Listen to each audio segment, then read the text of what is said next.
Praise the lord, hallelujah. प्रभू येशूच्या सुंदर आणि गोड आणि महान नावात तुमच्या सर्वांचं स्वागत असो. येशू दयासागर हा चॅनल प्लीज सर्वांनी लाईक करा, सबस्क्राईब करा, की जेणेकरून अजून मोठे व्हिडिओ पाठवून अजून देवाचा गौरव करून तुमच्यासाठी प्रार्थना करू. मी तुमच्यासाठी वचन घेऊन आलो आहे. परमेश्वराचं सुंदरसं वचन आहे, आत्मिक म्हणणं आहे.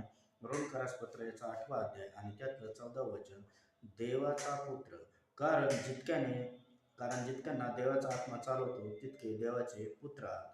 कारण तुम्हाला भीती बाळगण्याचा आत्मा नव्हे तर आत्मा नाही तर ज्या योग्य तुम्ही आबा बाबा हाक मारता असा दत्तकपणाचा आत्मा मिळाला आहे.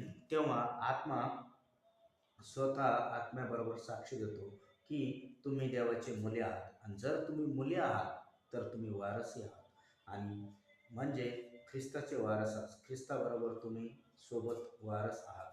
त्याचबरोबर तुमचा गौरव प्राप्त व्हावा म्हणून त्याबरोबर तुम्हाला दुःख भोगावे लागत असेल तर काय. देवाचं वचन सांगतंय रोमकरास पत्र याचा 14 अध्यायामध्ये, तुम्ही येशू ख्रिस्तामध्ये देवाचे वारस आहात, आणि तुम्हाला भीतीपणाचा नाही तर दत्तकपणाचा, सामर्थ्याचा आत्मा भेटलेला आहे. तो म्हणजे देवाचा पवित्र आत्मा. आज तोच पवित्र आत्मा तुम्हाला सर्वांना स्पर्श करणार, तुमचं जीवन बदलणार. आज तुम्ही कोणत्याही संकटात, कोणत्याही विधीत असो, पण तो पवित्र आत्माला आज तुम्ही घ्या. आज त्या येशूला तुम्ही अंतःकरणात घ्या. आज तो येशू तुमचं जीवन बदलायला तयार आहे. आज तुमची परिस्थिती बदलायला तयार आहे, आणि तुम्ही फक्त येशूला काय द्या? अंतःकरण द्या आणि विश्वास द्या, देव चमत्कार करणार आहे.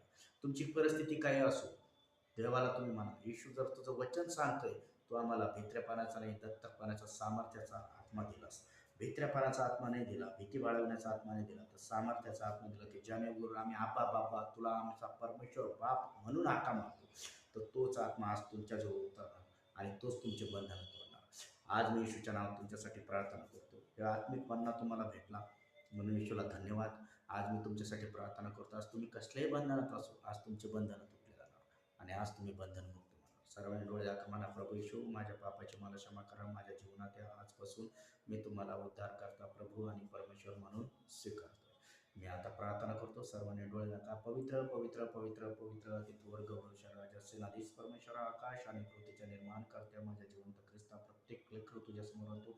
प्रत्येकाचा जीव, आत्मा, शरीर तुमच्या पवित्र रक्तात समर्पित करतो. दहीचं कुंपण, अग्नीचं समोर ठेवू. यांच्या प्रत्येकाच्या जीवनातले असणारे अशुद्धता, दृष्टपण करणे, सैतानी बंधनं, दुष्ट आत्मस्कार, शारीरिक रोग येशूच्या सामर्थ्याच्या नातवले फायर कर्जाचे श्राप यांच्यावर तोडतो येशूच्या नावात. ज्याला काम नाही त्याला काम स्वीकारतो, ज्याला घर नाही त्याला घर स्वीकारतो.